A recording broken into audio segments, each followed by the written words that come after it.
कृषि। नेपाली अर्थतन्त्रको भरपर्दो आधारको रूपमा रहेको कृषि क्षेत्रमा कोरोना महामारीको कारण उत्पन्न भएको चुनौती र अवसरलाई सम्बोधन गर्न कृषिमा श्रम परिचालन, कृषि कार्यको व्यवसायीकरण, यान्त्रिकरण र आधुनिकीकरण गरी काम र रोजगारी सिर्जना गरिनेछ। कृषि क्रान्तितर्फ उन्मुख हुन कृषि भूमिको अधिकतम उपयोग गर्दै बालीको सम्भावनाको आधारमा सहकारी, सामुदायिक तथा निजी फर्म मार्फत ठूलो परिमाणमा उत्पादन गर्न प्रोत्साहित गरिनेछ। यसका लागि सिँचाइ, मल, बिउ, पुँजी, प्रविधि र बजार सुनिश्चित गरिनेछ। कृषि उत्पादनमा मुलुकलाई आत्मनिर्भर गराउँदै खाद्य सुरक्षा र सम्प्रभुता कायम गर्दै लगिनेछ। आगामी वर्ष दूध, तरकारी र मासुजन्य वस्तुको उत्पादनमा आत्मनिर्भर हुने गरी लक्षित कार्यक्रम सञ्चालन गरिनेछ। पोषक र औषधीय गुण भएका उच्च मूल्यका कृषि वस्तु उत्पादन र चैते धान तथा बसन्ते मकै खेतीलाई प्रोत्साहित गरिनेछ। गरिब, विपन्न तथा साना किसानलाई लक्षित गरी कृषि उद्यम प्रवर्धनका लागि ग्रामीण उद्यम तथा आर्थिक विकास कार्यक्रम सञ्चालन गरिनेछ।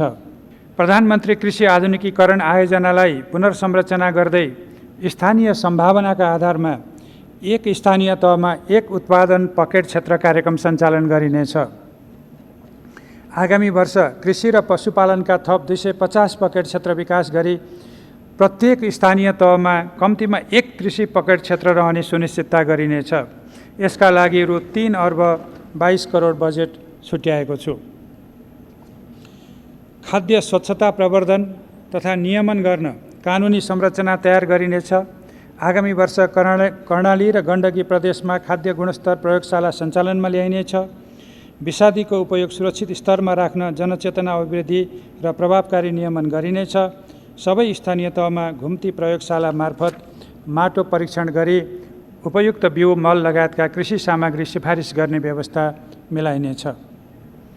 खेतीबाली लगाउने समय अगावै रासायनिक मलको पर्याप्त आपूर्ति सुनिश्चित गर्न रासायनिक मलको अनुदानमा बजेट वृद्धि गरी रु 11 अर्ब पुर्याएको छु। प्राङ्गारिक मलको प्रयोग बढाउँदै अर्ग्यानिक खेतीलाई प्रोत्साहित गरिनेछ। यस्तो उत्पादनलाई ब्रान्डिङ गरी बजार प्रवर्धन गरिनेछ। किसानलाई गुणस्तरीय र उन्नत जातको बिउ उपलब्ध गराउन बालीको उन्नत जात विकास गर्दै बिउको गुणस्तर परीक्षणलाई विस्तार गरी इजाजत प्राप्त विक्रेताबाट उन्नत बिउ खरिद गर्ने किसानलाई नगद फिर्ता गर्ने व्यवस्था मिलाइएको छ। कृषि उपजको बजारीकरण गर्न सबै स्थानीय तहमा बजार पूर्वाधार निर्माण गरिनेछ। काठमाडौँको चोभारमा निर्माणाधीन फलफुल तथा हाट बजार सञ्चालनमा ल्याइनेछ। सबै प्रदेशमा 78 कृषि थोक बजार निर्माणका लागि स्थानीय तहलाई वित्तीय हस्तान्तरण गर्न तथा प्रदेश स्तरीय कृषि उपजको हब मार्केट स्थापना गर्न बजेटको व्यवस्था गरेको छु। कृषि जमिनमा कृषकको पहुँच विस्तार गर्न करार खेती, चक्लाबन्दी र सामूहिक सहकारी खेतीलाई प्रोत्साहित गरिनेछ। कृषि उपजको समर्थन मूल्य तोकी खरिद गर्ने व्यवस्था मिलाइनेछ। आगामी वर्षदेखि स्थानीय तह, सहकारी सङ्घ संस्था एवं भूमि ब्याङ्क मार्फत हुने भूमि खेती र सामूहिक खेती गर्ने समूहलाई मात्र शीत भण्डार निर्माणमा अनुदान दिइने व्यवस्था मिलाएको छु।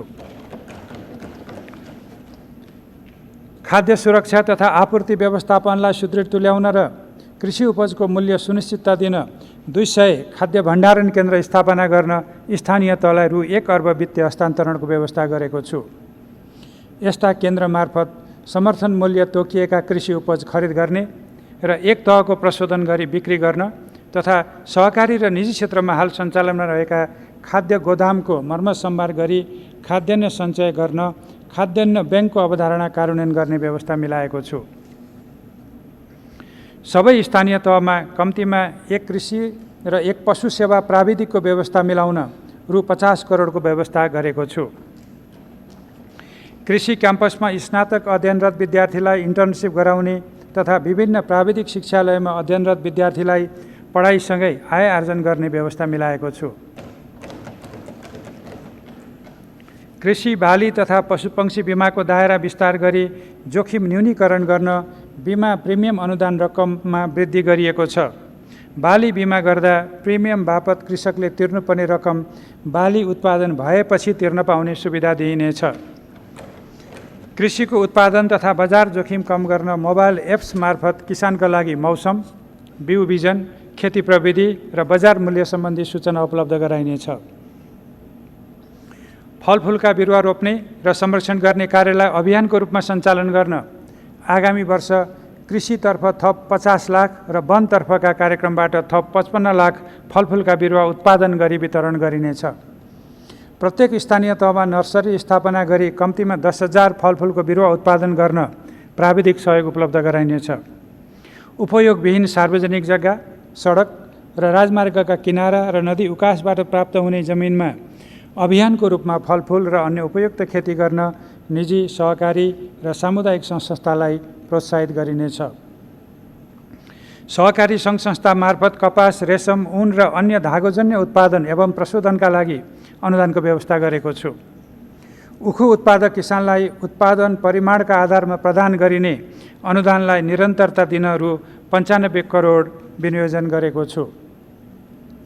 कृषि अनुसन्धान परिषदको कार्यक्षेत्र विस्तार तथा क्षमता विस्तार गरी स्थानीय मौलिक खाद्यान्न, पशुपक्षी तथा मत्स्यपालन एवं अन्य बालीको पञ्जीकरण, उत्पादकत्व र बहुप्रयोगका सम्बन्धमा अनुसन्धान गरिनेछ।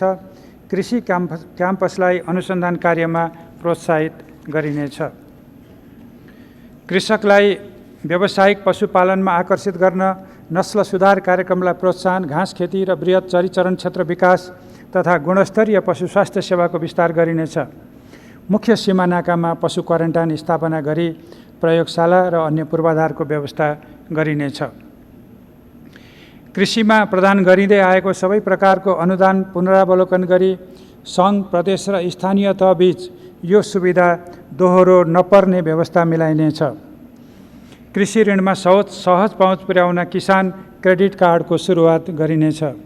खेतीयोग्य जमिन भएका स्थानीय तहका सबै वडामा किसानलाई सूचीकृत गरी कृषि तथा पशु सेवाको आधारभूत प्राविधिक सेवा तथा टेवा दिन कृषि स्वयंसेवकको परिचालन गरिनेछ।